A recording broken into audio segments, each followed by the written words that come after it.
வணக்கம். ஜவை Jet from Javadhipatti Puthur. Power writer அப்படிங்கிற யூடியூப் சேனல் மூலமாக உங்களை மீண்டும் சந்திக்கிறவங்க மற்ற மகிழ்ச்சி. அத்தோட எங்கள் சேனலை சப்ஸ்கிரைப் பண்ணுங்கள், பெல் பட்டன் அழுத்த மறந்துடாதீங்க. அத்தோட எல்லாத்துக்கும் ஷேர் பண்ணுங்கள். அதாவது மலையாள சினிமாவில் இந்த ஹேமா கமிட்டி வெளிவந்தது. அது என்ன 233 பக்கம் தான் வெளியே வந்திருக்கு.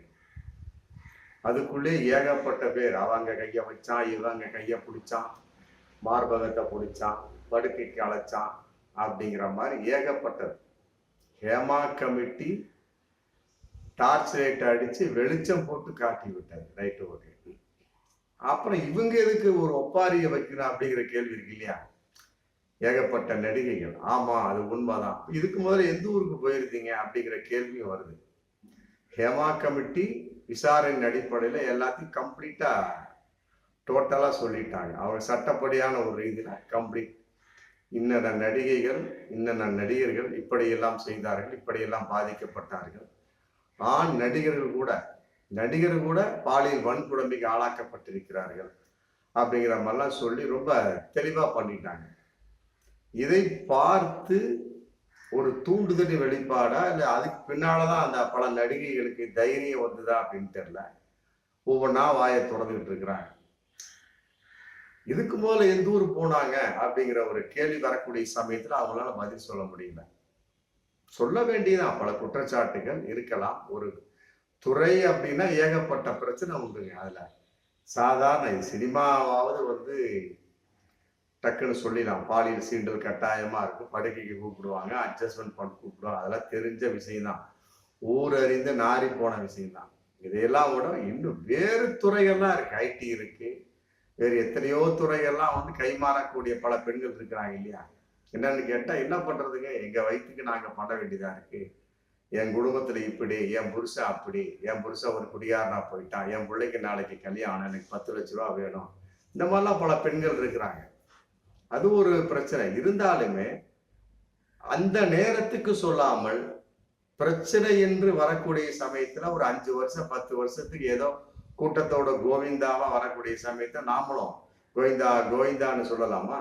அப்படிங்கிறப்ப உலகம் எவ்வாறு ஏற்றுக்கொள்ளும் பாருங்க. இப்ப நம்ம தமிழ் நடிகை ராதிகா கூட திருவாய் மலர்ந்திருக்கிறாங்க. அதாவது மோகன்லாலும் மற்றபடி திலீப் நடிகர், பிரச்சனைக்குரிய நடிகர், அவரால் தான் அந்த ஹேமா கமிட்டி அமைக்கப்பட்டது. 2 பேரும் நடிச்ச ஒரு படத்துல நடிகை ராதிகாவுக்கு சான்ஸ் கிடைச்சுக்கு அவங்க நடிக்கிறாங்க.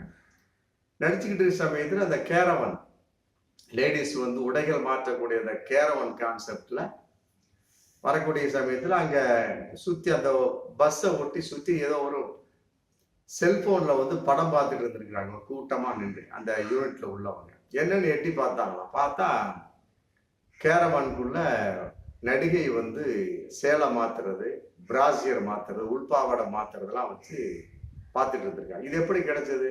அப்ப கேரவானுக்குள்ள ஒரு கேமரா, ஒரு மைக்ரோ கேமராஸ், மற்றபடி ரகசிய கேமராவை பதுக்கி வச்சிருக்கிறாங்க.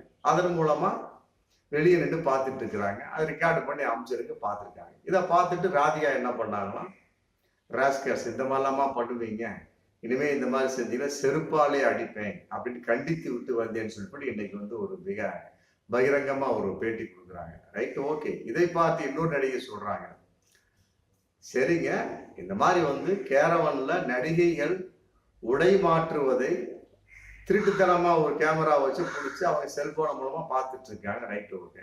இதை இத்தனை வருஷம் கழிச்சு ஏன் சொல்றீங்க, இதுக்கு முன்னால ஏன் சொல்லலன்னு சொல்லிட்டு ஒரு நடிகை காட்டமா கேட்டிருக்கிறாங்க. அருமையான கேள்விதானே. அன்னைக்கு எந்த ஊருக்கு போயிருந்தா நடிகை ராதிகா அப்படிங்கிற கேள்வி இருக்கு இல்லையா? கேமரா வச்சு திட்டுத்தனமா எடுத்து செல்போனை மூலமா பாக்குறாங்க. அதை நான் செருப்பால் அடிப்பேன்னு சொல்லிட்டு இப்ப செருப்பால் அடிப்பேன்னு சொன்ன உடனே அதுக்கு பின்னால் அவரெல்லாம் மொத்தமா திருந்திட்டாங்களாமா? அதெல்லாம் ஒண்ணுமே இல்லையா. திருந்துறதுக்குலாம் இதுல ஒண்ணுமே கிடையாது. அதுக்கு பின்னால ஒண்ணுமே நடக்கலையா? ஏன் நடக்கல? நடந்துகிட்டு தான் இருக்கு. அதையெல்லாம் விட இன்னொரு விஷயம், நடிகை ரேவதி இன்னைக்கு பேசப்பட்டு கொண்டிருக்கிறார். அதாவது டைரக்டர் ரஞ்சித் ஒரு ஆணோடு நடிக்க சான்ஸ் கேட்டு வர்றார். ஒரு ஆண் நடிகர் சான்ஸ் கேட்டு வர்றார். அவரை ஒரு ரூம்ல வச்சு அவரோடு ஹோமோசெக்சுவல்ஸ் பண்ணி அந்த ஒரு நிர்வாண படத்தை வந்து ரேவதிக்கு அமிச்சாங்க. யாரு? டைரக்டர் ரஞ்சித். அது இன்னைக்கு ஒரு பிரச்சனைக்குரிய உரிமா போயிட்டு இருக்கு.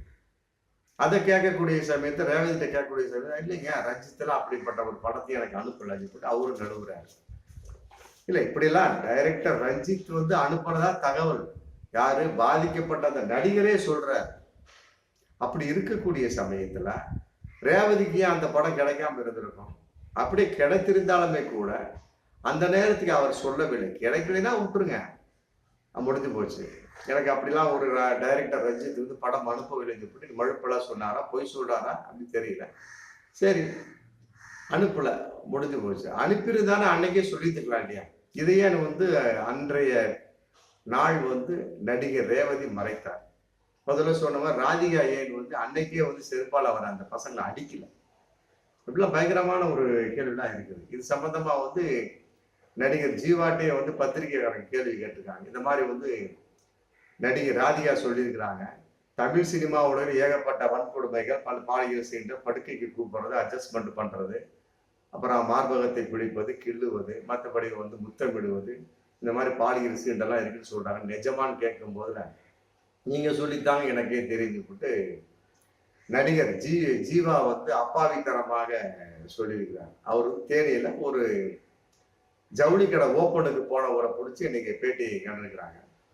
அப்புறம் கேட்டுட்டு இந்த மாதிரி பேசிட்டு இருக்க சமயத்துல எப்படிங்க நீங்கெல்லாம் வந்து எப்படி போய் செய்யணும் அப்படின்னு சொல்லிட்டு ராதிகா சம்பந்தப்பட்ட வகையில இதெல்லாம் எந்த அளவுக்கு உண்மை அப்படிங்கிற சம்பந்தப்பட்ட வகையில கேட்கக்கூடிய சமயத்துல இது ஏன்னா இந்த இடத்துல ஏங்க கேட்குறீங்க அப்படின்னு சொல்லி போட்டு நடிகர் ஜீவா என்ன பண்ணிருக்காங்க, உளறிக்கிட்டு அறிவுலாம் அவங்க கேட்கறாங்க இந்த இடத்துல போட்டு அவரா தனக்குத்தானே பேசக்கூடிய சமயத்துல அதிலையும் வந்து நிருபர்கள் வந்து கேள்வி கேட்டிருக்காங்க. உங்களுக்கு அறிவு இருக்கான்னு கேட்டிருக்காங்க நடிகர் ஜீவாவை பார்த்து. இதான் வந்து பிரச்சனைக்குரிய விஷயமா இருந்தாலுமே கூட அந்த நேரத்துக்கு ஏன் கேட்கல அப்படிங்கிற மாதிரி ஒரு இது ஒரு நடிகை அதை பார்த்து சொல்லிட்டாங்க.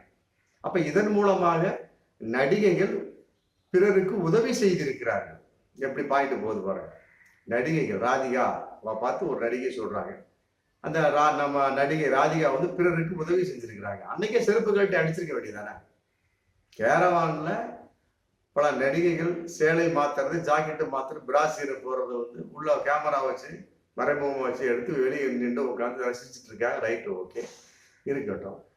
அதை பார்த்துட்டு ராதிகா வந்து உங்களை எல்லாம் செருப்பால் அடிப்பின்னு சொன்னவரு அன்னைக்கே செருப்பால் அடிக்கல. அடிச்சிருந்தா இன்னைக்கு நடந்திருக்குமா? அப்ப ராதிகா வந்து உதவி செய்து விட்டார் அப்படின்னு போட்டு அதே மாதிரி ஏகப்பட்டது சொல்லிக்கிட்டே போடலாம். இந்த இப்ப 1997 ஒரு நடிகை பேர் வந்து அற்புதமான ஒரு ஷர்மிளா அப்படின்னு, அவங்க தமிழ்ல கூட நடிச்சிருக்கிறாங்க. 1997 அர்ஜுன் பிள்ளைகளும் 5 மக்களும் அப்படின்னு ஒரு படமா. அந்த படத்துல நடிச்ச சமயத்துல ஹோட்டல்ல தங்கியிருந்துருக்கிறாங்க. தங்கினவுட திடீர்னு கதவை தட்டி இருக்கிறாங்க.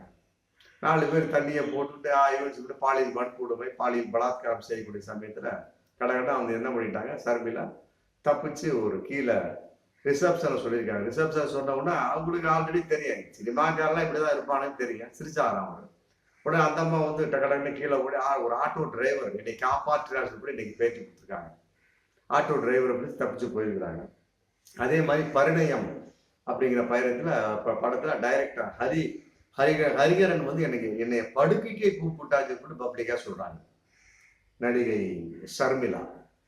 இது மாதிரி வந்து 28 பேர் வந்து என்ன பாலியல் வன்கொடுமைக்கு கூப்பிட்டாங்க, பாலியல் வன்புணர்வுக்கு கூப்பிட்டாங்க. நான் சம்மதிக்கவில்லை அப்படிங்கிற மாதிரி சொல்றாங்க. சம்மதிக்கவில்லைன்னு சொல்றாங்க. அது வந்து அது அவங்களுக்கு தான் தெரியும். மற்றபடி நம்ம டக்குன்னா சொல்ல முடியாது. இந்த மாதிரி பண்ணக்கூடிய சமயத்து ஏகப்பட்ட பேர் வந்து எனக்கு வந்து சான்ஸ் தரல, படத்தை விட்டு நீக்கிட்டாங்க. அதெல்லாம் கூட நடிகர் விஷ்ணு அப்படிங்கிறவர் கூட நீக்கிட்டாங்க. என்னை வைத்து அவரையும் வைத்து சில பாலியல் வன்கொடுமைகள்லாம் நடந்தது. அப்படி இருக்கக்கூடிய சமயத்துல 2 பேர்த்தையுமே அந்த டைரக்டர் ஹரிகரன் அப்படிங்கிற வந்து சினிமா விட்டு நீக்கிட்டாரு, எங்களுக்கு மிகப்பெரிய சான்ஸ் எல்லாம் போச்சு அப்படின்னு கூட இன்னைக்கு பப்ளிக்கா சொல்றாங்க. இதையே அன்னைக்கு அவங்க சொல்லல, நல்லா இன்னைக்கு சொல்றாங்க. இதையே அவங்க நடிகை ஷர்மிளா வந்து அன்னைக்கு ஏன் சொல்றா அப்படிங்கிற கேள்வி இருக்கு. அப்போ வந்து இந்த நடிகைகள்லாம் வந்து இந்த மாதிரி வந்து வன்கொடுமைகளுக்கு உதவி செய்து விட்டார்கள் என்று ஒரு நடிகை வந்து இன்னைக்கு குற்றம் சொல்லியிருக்காங்க. அதே மாதிரி குட்டி பத்மினி, அவன் சினிமாங்கிறது வந்து உடல் வியாபாரம், ஆமா அங்க சின்ன பிள்ளைய கூட விட மாட்டாங்க அப்படி இன்னைக்கு தான் திருமாய் வளர்ந்துருக்குது, அன்னைக்கு சொல்லல. அப்ப நடிகை குட்டி பத்மினி வந்து இப்படிப்பட்ட செயல்களுக்கு உதவி செய்து விட்டார் அப்படிங்கிற மாதிரி தான் நம்ம பார்க்கக்கூடிய ஒரு சூழல். அப்புறம் அந்த மேற்கு வங்க நடிகை லேகா மித்ரா அப்படிங்கிற இன்னைக்கு தான் வாய் திறந்துருக்காங்க, அன்னைக்கு ஒன்றும் செய்யல. அதே மாதிரி வந்து ஸ்ரீ ரெட்டி, இந்த வகையில வந்து நடிகை ஷகீலாவை வந்து கொஞ்சம் முன்னேற்றமா சொல்லலாம். ஆமா, நானும் என் தம்பி வந்து குறிப்பிட்ட நடிகைக்கு பாலியல் ரூபஸ்ரீக்கு நடக்கிற சமயத்தில் நாங்கள் விரட்டி விட்டோம் அப்படிங்கிறாரு. ரூபஸ்ரீயை கேட்டா அப்படி எதுவுமே நடக்கவே இல்லை, ஷகீலா சொல்றதுல பாதி உண்மை இருக்கு பாதி பொய் இருக்குன்னு கூட அவரு சொல்றாரு. ஆமா, இந்த மாதிரி பலவிதமான விஷயம். அப்புறம் சாந்திய வில்லியம்ஸ் அந்தமா சொல்றாங்க, 70 80 வயசு 90 வயசு கிழவையா இருந்தாலும் சினிமாவில் விட மாட்டாங்க, எப்படியே வேலையை முடிச்சிருவாங்க, படுக்கைக்கு கூப்பிடுவாங்க அப்படின்னு சொல்லிட்டு அவரு சொல்றாரு. அப்புறம் மினு முனீர் அப்படிங்கிற ஒரு நடிகை, ஆமா நான் குறிப்பிட்ட இதுக்கு நடிச்சுக்கிட்டு இருந்த சமயத்துல என்னை வந்து குறிப்பிட்ட பங்களாவுக்கு கூப்பிட்டாங்க, நான் வரமாட்டேன்னு சொன்னேன், கட் பண்ணிட்டாங்க. அப்புறம் திடீர்னு ஒரு நடிகை வந்து என்னை பின்புறமாக கட்டி பிடித்தார், மார்பகத்தை அழித்தினார், முத்தம் கொடுத்தினார். அப்ப நான் பார்த்தேன் இது இப்படித்தான் இருக்கும் போல சொல்லி யாரையும் குறை சொல்லலைங்க, நான் சென்னைக்கு நேரம் ஸ்ட்ரைட்டா பிறப்பிட்டு வந்துட்டேன் அப்படின்னு சொல்லிட்டு மினு முனீர் அப்படிங்கிற ஒரு மலையாள நடிகை இன்னைக்கு தான் பேட்டி கொடுக்குறாங்க. நல்லா புரிஞ்சு, நடிகை ராதிகாவிலிருந்து என்ன ஷகீலா, சாந்தி வில்லியம்ஸ், குட்டி பத்மினி, மற்றபடி ஷர்மிளா, புரியுதுங்களா, ஸ்ரீரெட்டி போன்றவர்கள்லாம் வந்து இன்னைக்கு தான் வந்து என்னை அவன் அப்படி செஞ்சான் இப்படி செஞ்சான், இந்த நடிகர் படுக்கைக்கு கூப்பிட்டான், இந்த நடிகர் வந்து என்னை வந்து கையை பிடிச்சான் காலை பிடிச்சான் மார்பு அமுத்தினான் இப்படி சொல்றாங்களா வழியா. அன்னைக்கு இங்கு சென்றார்கள், நடந்து முடிஞ்ச உடனே நீ கம்ப்ளைண்ட் ஏன் கொடுங்க, நேற்று நடந்தது 1 ஹவருக்கு முன்னால நடந்தது, அரை மணி நேரத்துக்கு முன்னால நடந்தது அப்படின்னு சொல்லியிருந்தேன், உன்னை நம்புவாங்களா இல்லையா? இப்ப பப்ளிக்கே நம்ப மாட்டான். அதுதான் ஒரு குறிப்பிட்ட ஒரு நடிகை வந்து சொல்றாங்க, இப்படிப்பட்ட ஒரு சம்பவம் நடந்த உடனே சொல்லியிருந்தா இந்த மாதிரி சம்பவங்கள் மீண்டும் மீண்டும் நடக்குமா? அப்ப இப்படிப்பட்ட நடிகைகள்லாம் வந்து இப்படிப்பட்ட சம்பவங்களுக்கு உதவி செய்திருக்கார்கள் மறைமுகமாக அப்படின்னு ஒரு நடிகை வந்து எனக்கு குற்றம் சுமத்துறாங்க. உண்மைதானே? ஒரு சம்பவம் நடக்குது, இப்போ போலீஸே எடுத்துக்கலாம், ஒரு விபத்தோ மற்ற ஏதோ ஒரு இஷ்யூ நடக்குது, உடனுக்குடனே கம்ப்ளைண்ட் கொடுக்கல வச்சுருங்க, அவங்க பல பேரை கேள்வி கேட்பாங்க, ஏங்க 6 மணிக்கு நடந்தா சொல்றீங்க, 10 மணிக்கு கம்ப்ளைண்ட் 4 மணி நேரம் நீங்க என்ன பண்ணீங்க அப்படின்னு கேட்பாங்க. அதே கேள்வி தான் இந்த நடிகைக்கு கேட்க போறாங்க. பல நடிகர் மேல பல நடிகர் குற்றம் சுமத்துறாங்க. ஆமா, உடனே வந்து வழக்கு பதிவு செய்யப்பட்டது, வழக்கு பதிவு செய்ய ரைட், ஓகே 9 பேர்த்துக்குள்ள வழக்கு பதிவு செஞ்சாச்சு, உடனே அரெஸ்ட் பண்ணாலுமே கூட உடனே தண்டனை எல்லாம் கொடுக்க முடியாது. அங்க நீதிபதினு ஒருத்தர் இருக்கிறாரு, புரியுதுங்களா, அவர் கேள்வி கேட்பார். ஆமா, எனக்கே நடந்து இன்னைக்கே நீ சொல்ற, அந்த நேரத்துக்கு நீ எந்த ஊருக்கு போயிருந்த, அன்னைக்கு என்ன பண்ணுன அப்படி பட்ட வருத்தம் பப்ளிக்காவே கேட்பான், புரியுதுங்களா. அது அப்புறம் நடிகையை பார்த்து கேட்பான், நீ அந்த மாதிரி நடிகர் வந்து கையை வச்சாரு காலை வச்சாரு மார்பு அமுத்தினாரு, மற்ற படுக்கைக்கு கூப்பிட்டாரு, அட்ஜஸ்ட்மெண்ட் கூப்பிட்டாரு, என்னை உறவு கொண்டார், பாலியல் வன்கொடுமை செய்ய சொல்றீங்க, அதுக்கு என்ன ஆதாரம் வச்சிருக்கியா அப்படின்னு கேட்பார். ஆதாரம் உள்ளதே வந்து பிடிக்கிட்டு போயிருது, கோர்ட்டுக்கு போனா ஆதாரம் இல்லாதக்க வர போகுது. இதையெல்லாம் வந்து ஒரு ஆதாரத்தை பக்கத்துல செல்போனை வச்சுக்கிட்டு, அன்னைக்கெல்லாம் செல்போன்லாம் கிடையாது, செல்போனை வச்சுட்டு எடுத்துட்டு இல்லை கேமரா வச்சு பண்ணிட்டு இருக்க முடியுமா? விதியில கேட்ட மாதிரி கேமரா வச்சுட்டா பண்ணிட்டு இருக்க முடியாது.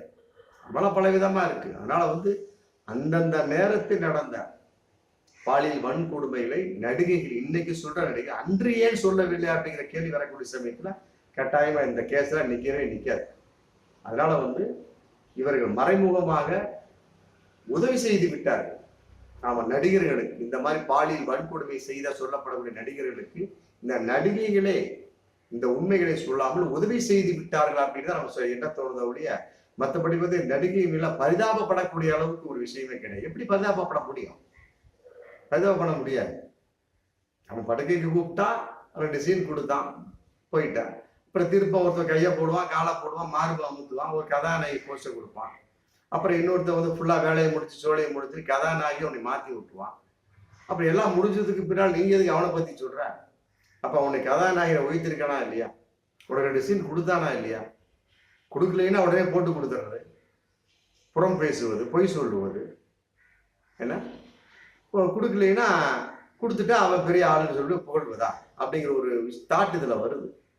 அதனால அந்தந்த நேரத்தில் நடந்த இஷ்யூக்களை, சம்பவங்களை அந்தந்த நேரத்துல அது போலீஸாக இருக்கட்டும், கோர்ட்டாக நம்ம பதிவு செஞ்சாதான் அது ஒரு சந்தேகத்துக்கு இடமில்லாமல் இருக்கும். ஆமா, இப்படிலாம் இருக்கக்கூடிய சமயத்து இது சந்தேகத்துக்கு இடமான விஷயமா தான் இருக்கு. என்னமோ வாய்க்கு வந்ததை சொல்றாங்கப்பா அப்படின்னு சொல்லிட்டு போயிட்டே இருப்பாங்களே ஒழிய, மற்றபடி மக்கள் நின்றுலாம் இதை கவனிக்கலாம் மாட்டாங்க. இன்னும் சில பேர் சொல்றாங்க, இந்த கேமா கமிட்டி அடப்போப்பா சினிமா அவ்வளவுதான்ப்பா. சினிமாவை பத்தி எனக்கு ஒருத்தர் சொன்னார், சினிமா அவ்வளவுதாங்க, எங்களுக்கெல்லாம் தெரியும். ஆமா, அதனாலதான் நான் சினிமா விட்டு வெளியே இன்னைக்கு நான் குடும்பஸ்தா இருந்துட்டு இருக்கோம். ஒருத்தர் சொல்றாரு, ஒரு குறிப்பிட்ட நடிகர் பேரை சொல்லி சொல்றாரு, அவர் என்னையவே இந்த மாதிரி கூப்பிட்டாரு, இனிமே ஒரு குறிப்பிட்ட நடிகை போய் கூட்டிட்டு வான்னு சொன்னா, அந்த நடிகை கூட்டிட்டு நான் விட்டேன் அப்படிங்கிறார். என்ன பண்ணுவீங்க? இதெல்லாம் பல விதமா இருந்துட்டு இருக்கு. அதனால மக்களுக்கு சினிமாவை பத்தி தெரியுங்க. ஒரே வார்த்தை, சினிமாவுடைய விஷயம் என்ன மக்களுக்கு தெரிஞ்சு போச்சு. என்ன கொஞ்சம் முன்னால இந்த ஹேமா கமிட்டி வர்றதுக்கு முன்னால கொஞ்சம் அது மேல கொஞ்சம் மரியாதை வச்சிருந்தாங்க. இன்னைக்கு அந்த மரியாதையும் போச்சு. மலையாள நடிகை அந்த ஹேமா கமிட்டியின் மூலமா மரியாதையும் போச்சு. ஆமா, ஒரு நடிகை நடிக்கிறான்னு வச்சு, அடப்போட இவ இப்படித்தான் படுக்கையை படுத்திருப்பா, நம்ம மார்பா காட்டியிருப்பா, அப்புறம் அதை பண்ணியிருப்பா, இதை பண்ணி வச்சு மக்கள் என்ன பண்ணுவான், ரசிச்சுட்டு அப்பாட்டு வந்துகிட்டே இருப்பான். அப்புறம் அவர் பட்டத்தை சூட்டிடுவான். தேனாமானா ஏதோ ஒரு பட்டத்தை சூட்டிடுவான். முடிஞ்சு போச்சா, இவெல்லாம் அவ்வளவுதான்ப்பா ப்ராஸ்டிடியூஷன்ப்பா அப்படின்ட்டு ஒரே வார்த்தை சொல்லிட்டு போயிட்டே இருப்பான் ஆங்கிலத்துல. புரியுது? இந்த மாதிரிலாம் பல விஷயம் இருக்கு. அதனால இஷ்யூ என்ன நடந்ததோ, என்னைக்கு சம்பவம் நடந்தோ, என்னைக்கு அது விஷயம் நடந்ததோ, அன்னைக்கு உடனே பதிவு செஞ்சாதான் மக்களும் மதிப்பாங்க, போலீஸும் மதிக்கும், கோர்ட்டும் மதிக்கும். இல்லைன்னா யாருமே நம்ப மாட்டாங்க அப்படிங்கிறதா பகிரங்கமான உண்மை. நடிகை அது ராதிகா சொன்னாலும் சரி, ஸ்ரீ ரெட்டி சொன்னாலும் சரி, சஹீலா சொன்னாலும் சரி, மினு முனீர் சொன்னாலும் சரி, குட்டி பத்மினி சொன்னாலும் சரி, ஆமா நேத்து வந்த நடிகை சொன்னாலும் சரி, நம்ப மாட்டாங்க. உடனே சொன்னாதான் நம்புவாங்க. அதனால இனிவரும் காலங்களிலாவது நடிகைகள் ஒரு தயாரிப்பாளர் ஒரு கதாநாயகி கையை வச்சான், காலை வச்சான், படுக்கை கூப்பிட்டாலும் உடனே கம்ப்ளைண்ட் பண்ணி அதுக்கு தகுந்த என்ன ஏற்பாடா பண்ணுங்க. என்ன ஏற்பாடு பண்ணாலும் அது ஆதாரத்தை கேட்பாங்க. அந்த ஆதாரத்தோட பண்ணுங்க, முடிஞ்சு போச்சு. அதான் நாம் சொல்லக்கூடிய ஒரு பகிரங்கமான ஒன்று. பார்ப்போம். மீண்டும் அடுத்த வீடியோ சந்திப்போம். நன்றி.